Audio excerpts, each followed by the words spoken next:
రైతులకు యూరియా ఇవ్వలేని పరిస్థితి ఉంది. ఎంత దుస్థితి అంటే ఇవాళ మళ్ళా యూరియా యాప్ పట్టుకొస్తున్నారు. ఇవాళ యూరియా ఈ అసలు వచ్చేటువంటి సీజన్ లోపల రైతులకు అందుతుందా లేదా అనేటువంటి భయాందోళన నెలకొని ఉన్నాయి. ఇంకా ఈ యొక్క రైతు నెత్తిన పిడుగుబడ్డట్టుగా ఇవాళ పసిఫిక్ మహాసముద్రంలో సంభవించినటువంటి వాతావరణ పెనుమార్పుల కారణంగా రానున్న రోజుల లోపల రానున్న 5-10 సంవత్సరాలు సూపర్ ఎలినినో ఎఫెక్ట్ రాబోతుంది. తీవ్ర కరువు కాటకాలు రాబోతున్నాయి.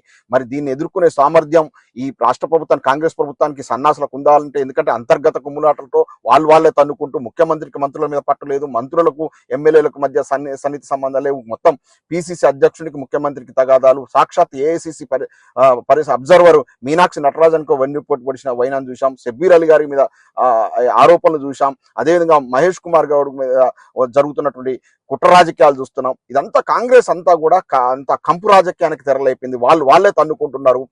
పొద్దున్న లేస్తే కేసీఆర్ కుటుంబాన్ని టార్గెట్ చేయడం, ఏదో ఒకటి మాట్లాడడం, ఈ యొక్క ఏదో నెట్టుకుంటూ వస్తున్నారు తప్ప ప్రజలను పట్టించుకున్న పాపం లేదు. ఇవాళ నిరుద్యోగులు 20,000 కానిస్టేబుల్ ఉద్యోగాలు ఎక్స్పెక్ట్ చేస్తే 5,000 కానిస్టేబుల్ ఉద్యోగాలు ఇస్తా ఉంటారు. ఇవాళ మొత్తం వాళ్ళ రోడ్ల మీద కొంచెం ధర్నాలు చేస్తున్నారు. విద్యా వ్యవస్థ అయితే మొత్తం సర్వనాశనమైంది.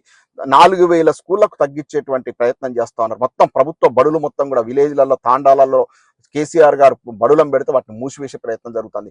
గురుకులాల పరిస్థితి అధ్వానంగా ఉంది. ఫీజు రియంబర్స్మెంట్ పథకం లేక రాష్ట్రంలో ఉన్నటువంటి వృత్తి విద్యా కళాశాలలు, ఇంజనీరింగ్ కళాశాలలు, ఫార్మసీ కళాశాలలు, మెడికల్ కాలేజీలు అన్ని కూడా మూతపడే పరిస్థితికి వచ్చింది. ఇవాళ మొత్తం విద్యార్థులంతా కూడా రోడ్ల మీద పడే పరిస్థితి వచ్చింది.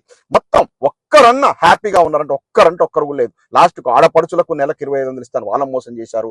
పెళ్లి చేసుకునేటువంటి అమ్మాయిలకు కళ్యాణ లక్ష్మి పథకంలో భాగంగా ₹1,00,000 తులమిస్తా అని చెప్పి వాళ్ళని మోసం చేశారు. ఒకటే ఒక ఉచిత బస్సు పథకం పెట్టేసి దాన్ని ఆర్టీసీని దివాలా తీసేది. వాళ్ళ ఆర్టీసీ కార్మికులను కూడా బోగస్ హామీలు ఇచ్చి వాళ్ళని మొన్న సమ్మె విరంపజేసి వాళ్ళని నిండా ముంచారు.